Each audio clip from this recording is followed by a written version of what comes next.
Welcome to the City. I'm Anthony Wilson, the Public Information Officer for the City of San Angelo. And joining us today for the full episode is our City Manager, Daniel Valenzuela. Daniel, thanks for being with us.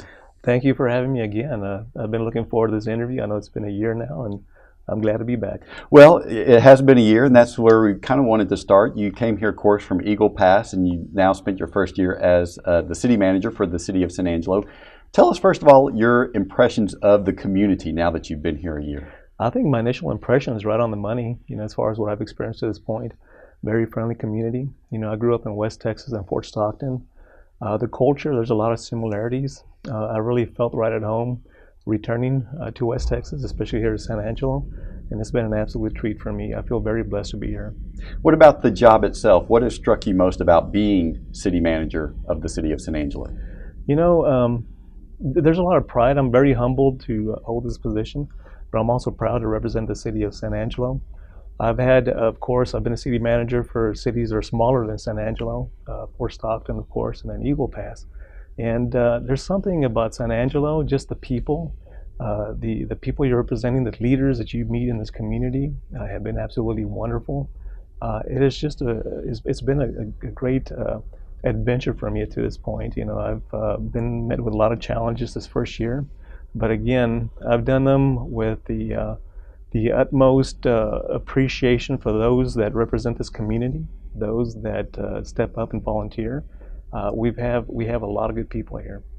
You, of course, came here from Eagle Pass, which is a city that is much smaller than San Angelo. What has been that biggest challenge about taking that step up to a city this size, and what has surprised you most about being city manager of a community this size? Really the challenge is when you start looking at smaller communities.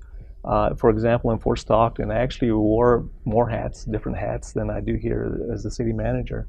And it almost seemed like it had its own challenges just because of that.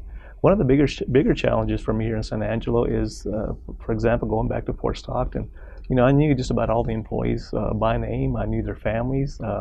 I always want to make sure that I connect with the staff that I have, and it's a lot more difficult when you start looking at a city the size of San Angelo. When you have a staff that's over 800 full-time employees, you try your best to get to know a lot of them, but individually it just takes a lot more time. That's one of the bigger challenges, and of course with a bigger city there's more programs that are available to our constituents, our citizens, so it's got its own challenges in that manner. But really, for me, it is the aspect of being able to connect with my staff, and that's always been a challenge that I've really relished, that I've looked forward to, and that's something that I hope to continue building here in the next couple of years. When you look back over this past year, what is the accomplishment that has been achieved that you're most proud of? I believe, and I've always mentioned this, as far as the major challenge for any new city manager is really the whole year. The first year is always a major challenge. But coming in here, of course, I was faced immediately with the issues of the water. I was told immediately, the city council members, as they interviewed me, and actually even when they hired me, that one of the top priorities is to make sure that we had the water, the Hickory Aquifer project. And at the time that I came on board, we're running the water lines, of course, from McCulloch County down here to San Angelo. One of the challenges was making sure that the line arrived here on time, which it actually did. It actually arrived ahead of schedule. And that's something that at times the challenges do arise because you're so busy doing everything else, but you also have to make sure that you keep in mind that top priority. And right now it really is water. So I'm proud of the fact that we actually did meet the deadline, and actually we're ahead of schedule. And we hope to continue with that also as far as moving forward with our local water supply. Is there anything in your mind that stands out as sort of unfinished business that you have a real sense of urgency about addressing in year two?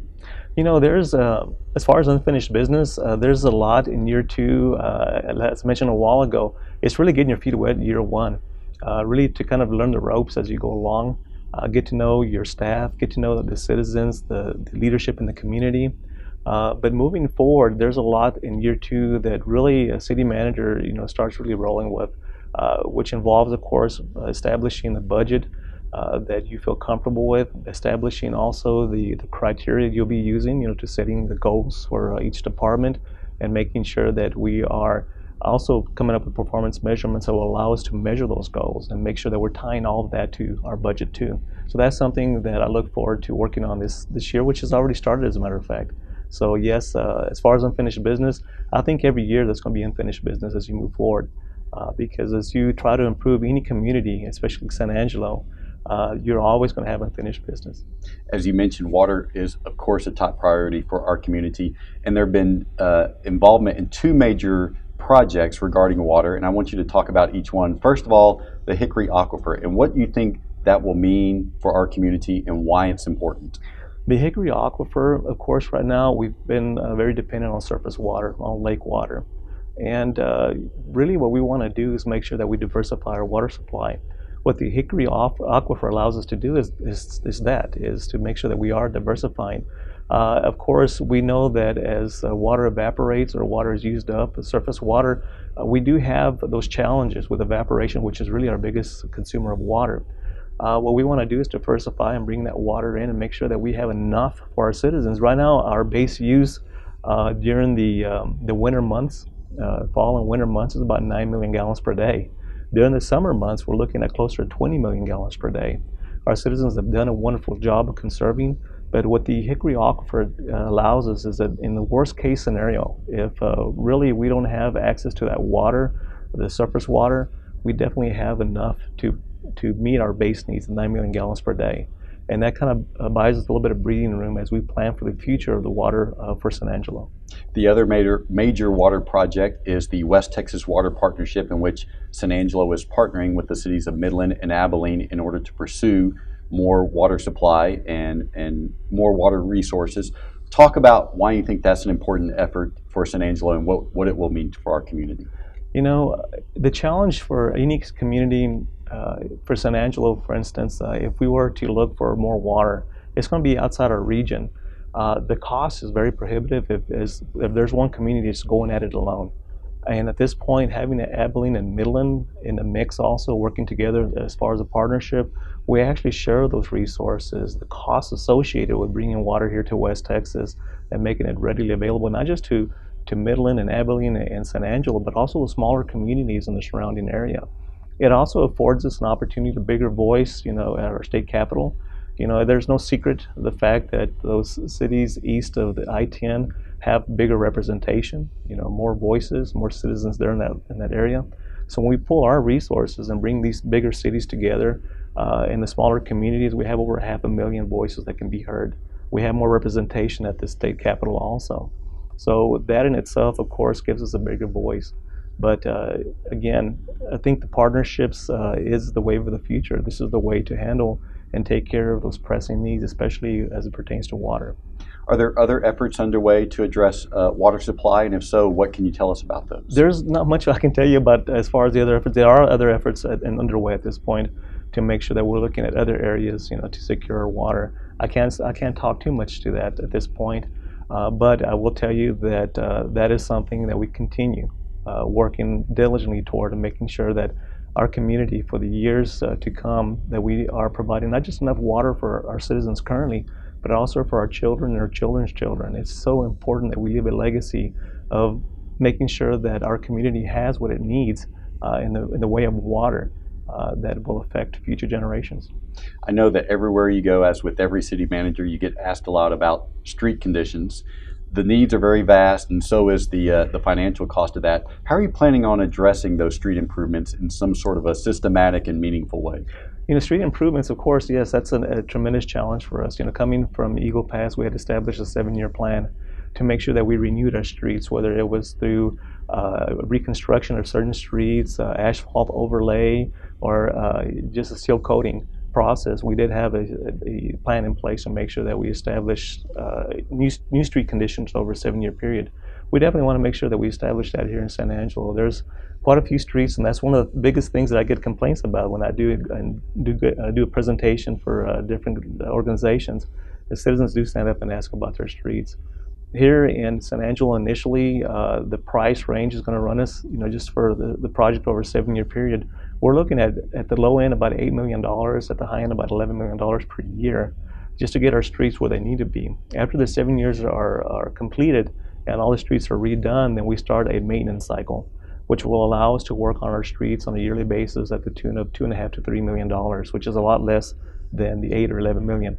But it's really important at this point that yes, that we do address our streets, that we do have those streets in like new condition over a 7-year period, and we maintain that. It does wonders for us as we recruit also for economic development and businesses coming in and looking at how we're investing in the community. We can't expect businesses and others to come and invest in San Angelo if we're not investing in San Angelo ourselves. And we've only got a minute left until the break. So when you talk about 8 million to 11 million, and then after that 2 million. Right now, we're currently spending about 1.6 million. How do you get to that? You know, the thing is making sure that we're smart with our money. You know, we do know that we've seen an influx of money in sales tax revenues. A lot of that has to do with the activity that we're having here locally as far as economic activity, because oil and gas play. We just have to make sure that we're really smart with those monies that are coming in. That any excess money coming in, that we're reinvesting into our streets, into our infrastructure, and also making sure that we are looking at all the departments to make sure that we're running as efficiently as possible, reducing our expenditures as much as possible. Any monies that can be freed up will be used, of course, toward infrastructure improvements. We're talking with our city manager, Daniel Valenzuela, and we'll continue this conversation in a moment. But first, we're going to spotlight another outstanding city employee, the man who makes all the traffic signs in our community, Jesse Murphy. Jesse Murphy, traffic support technician. I've been working here for just under 2 years. Well, the best way to explain to my friends is I make signs. The street signs, the directional signs, whatever sign you see in town, it probably came from me. Well, it depends on the sign, really. Like the street signs, there's no pattern. So you basically create it from nothing to what you see on metal.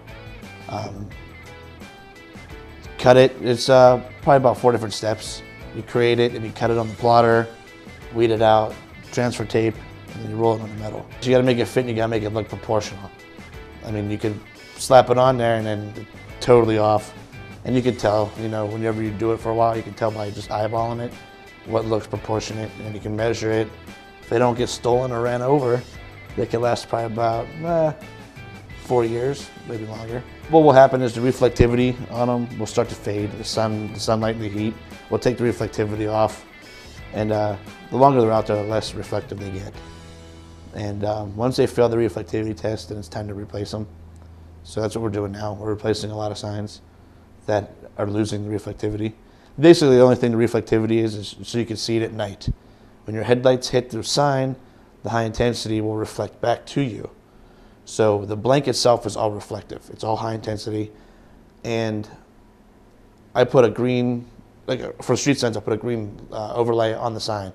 And that's what you see as the lettering, the street name. And so they will reflect around the green. So what you see is the background. But in the daylight, you see the green. So you can read it in the daylight, and then at night when the headlights hit it, you read the back of it. The guys that I work with, we're like a family here. You know, we all have our own families, but we spend 8 hours a day, 5 days a week with the guys here. So, you know, we become very close. And we all know our jobs. So it's once you get in your rhythm, you know, you like coming into work. I mean, the workday starts early, but I mean, once you get going, it's very enjoyable. And then before you know it, it's time to go home. But I can't narrow it down to one thing I like the most. How much work actually goes into it? How much work it takes to be able to replace a sign. It's not just, hey, that sign doesn't look very nice, let's go ahead and replace it. And then it's done. I mean, it takes a lot more than just that. Because it's not just a sign that's going to look bad, it's going to be the pole that looks bad, or if there's a stop or a yield sign attached to that street sign, that's probably going to look bad. So you have to replace the whole thing. And replacing the whole thing, there's a lot of different steps involved in replacing just one sign. I think that would surprise people the most. I like to spend time with my wife, and I have 2 daughters, one's 5 and one's 4 months old. So I try to spend a lot of time with them, play with them, and just be there. You know, I play some video games here and there. I'm on a softball team. Just anything to find leisure, really. My wife is getting tired of me telling her, hey, look, I made that sign. She said, okay, I know you made that sign. because every time we pass a sign that I've made, I tell her, hey, I made that sign. But I mean, just because you're off the clock doesn't mean you stop thinking about your job. That's how I am. I'll drive around town with my wife if we've got to go somewhere, and I'll see signs that, you know, might need replaced, or signs that I know that I have replaced, or signs I know I made. Because I'm at that point now where I've either installed a new sign or I've created a new sign. So now I know where I've been and I know what signs I've put up. And then even my 5-year-old daughter, Daddy, did you make that sign?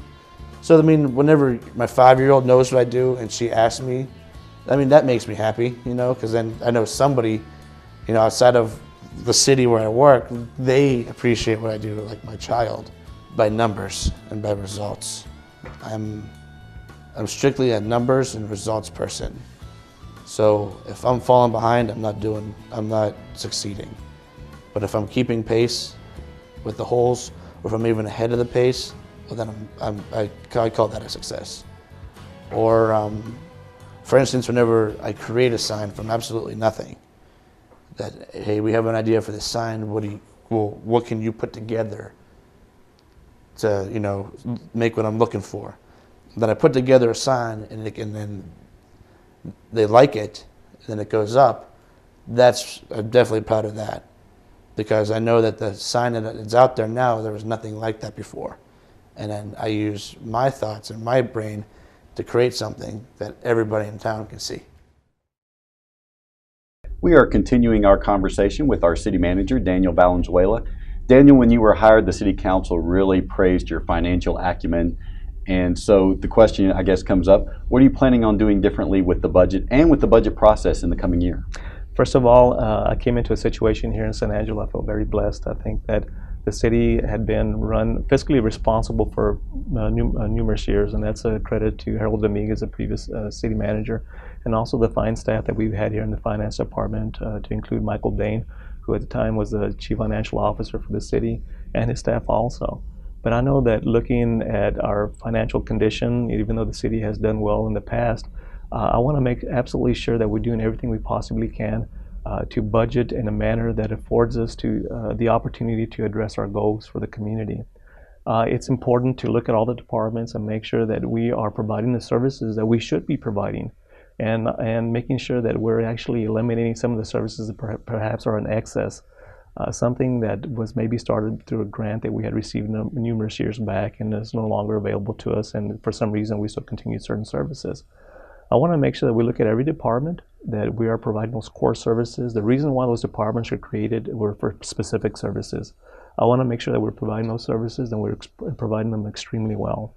In order for us to do that, we need to make sure that we establish strong goals for each one of those services that we provide. And along with those goals, we also develop strong performance measurements to make sure that we can measure and determine whether we're meeting the goals that we set for the city. Once we're more clear as far as the goals that we want to establish, it becomes much easier to budget and make sure that we have the monies available for to achieve certain goals. And of course, to reduce expenditures on perhaps some services that the city should not be providing under those departments, on those core services. So again, it's really important to take a strong look at each one of those departments, at each one of the services being provided, and making sure that we are doing what we should be doing for our citizens. And you know, our citizens, they deserve the best possible service that we can provide for them. And we need to make sure that we key in on those core services. When you look at other financial needs, of course, water and streets are top capital improvement programs that need to be addressed. But beyond those, what are some other capital improvements that you think need to be pursued within our community? Definitely, you know, I think this is, for a lot of communities, the streets, of course, are top priority, but also along with the streets, once those improvements are being made, we also need to make sure that we're looking at drainage and making sure that we know that we have certain areas of the community that when it does rain, we do get some flooding activity. We want to make sure that we address those as we're going along and fixing streets also. But one of the bigger ones that's come up also is the police station, and making sure that we're addressing the future of our police department, making sure that they have the resources available to them. I know that I've met with Chief Oscus numerous times, and that's one of the top priorities that he does have. And of course also our city council members, and I want to make sure that we take a good look at that. And as the city continues to grow, we need to make sure that we have that resource available to us also. In recent weeks, the City Council has improved development plans both for Lake Nasworthy and for downtown. What role would the city play in making those plans reality? First of all, those two that you mentioned, I mean, those are two of the most important assets that we have here in our community. We talk about plans being created, and communities are terrible at doing this. They develop these plans, and a lot of times they sit on the shelf collecting dust. Our priority is to make sure that there's a reason why we did these plans, and that's because we acknowledged as a community that these were really important that we address to make sure that we are using our resources to the fullest, utmost capability we can. And we need to make sure that these plans are seen to fruition, and the city staff has the responsibility to make sure that we're working with our community partners, to make sure that we are working with any stakeholder that we have out there that are looking forward to having these improvements made, especially in the Nasworthy area. The staff, of course, would work on amendments to ordinances to make sure that the 5 different zones that we're looking for the Nasworthy plan, that we actually do have the ordinances in place to allow for smart growth out there. Again, the city is not going to sit on its laurels on this one. We need to make absolutely sure that once we have this plan created, which both have already been established, is to make sure that we do follow through on each one of those. There's both great excitement and great trepidation about the Klein shell development and what that could mean for San Angelo. What's your view? My view is, I tend to be optimistic with potential for growth and what that could mean for us also. I think the Klein shell is heaven sent. I think that there's an opportunity for us to really do a lot with the monies that will be coming into our community. As we mentioned and we talked about earlier, we do have a lot of infrastructure needs for our community. And what this affords us is the opportunity to use those monies, those extra monies coming in, and to address infrastructure, not just for the new businesses coming in, but especially for our citizens currently.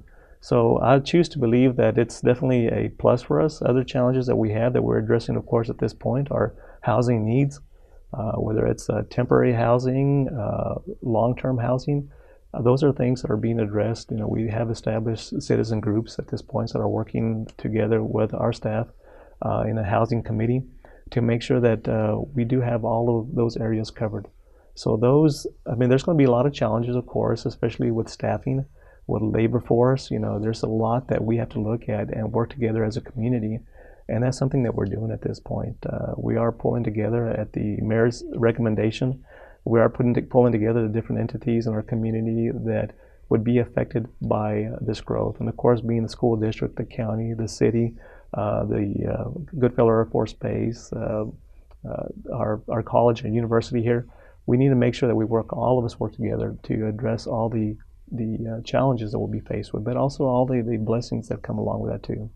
One of the biggest responsibilities of a city manager is hiring, and I want to ask you about 2 director positions that you've hired in your first year here, starting with our water utilities director, Ricky Dixon. What makes you think that he was the best man for the job, and how has he done in that job? Ricky Dixon is just one of these individuals that doesn't know when to stop. He works so hard and so diligently at everything that he does, and I feel so blessed to have him working side by side. I've learned a lot from him. I know that working together, he brings a lot to the table. His management style, his organizational skills. He's the type of individual that just gets things done.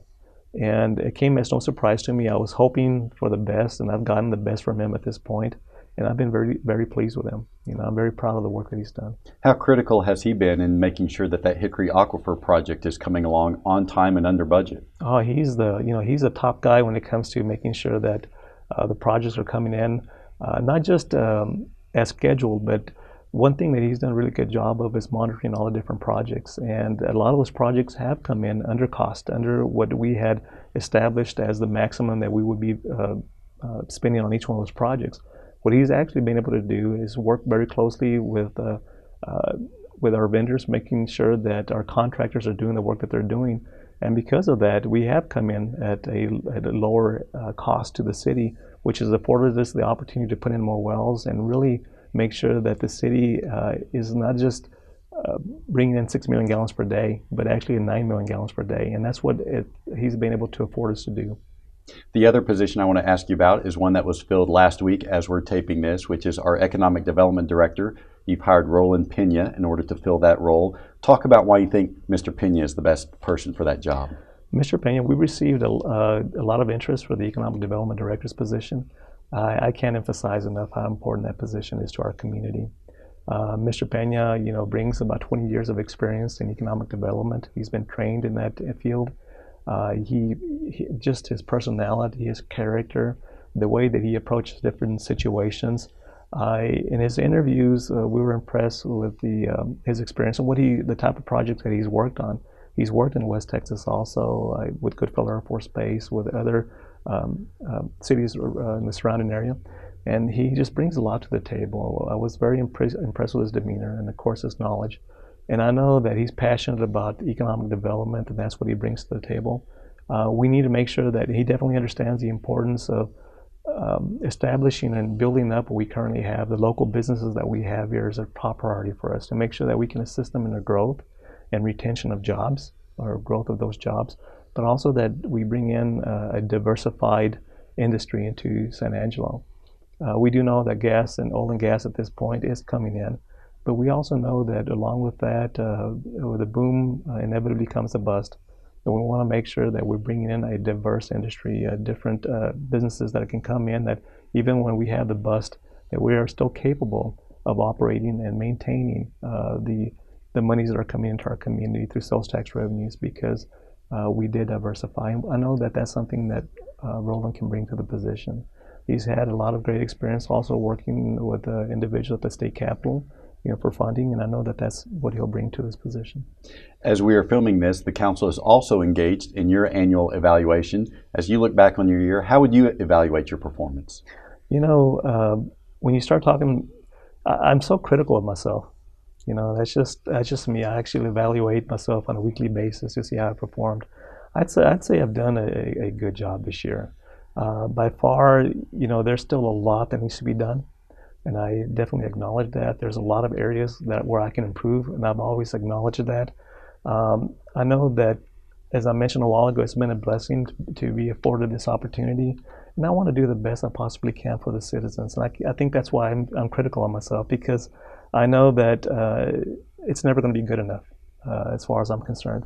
There's always more that I can do, and that's something, the dedication that I'll give to this community and to our citizens.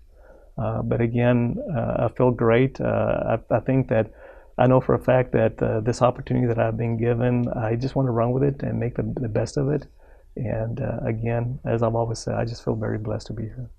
We've been talking with our city manager, Daniel Valenzuela, and we hope you'll join us for the next episode of The City.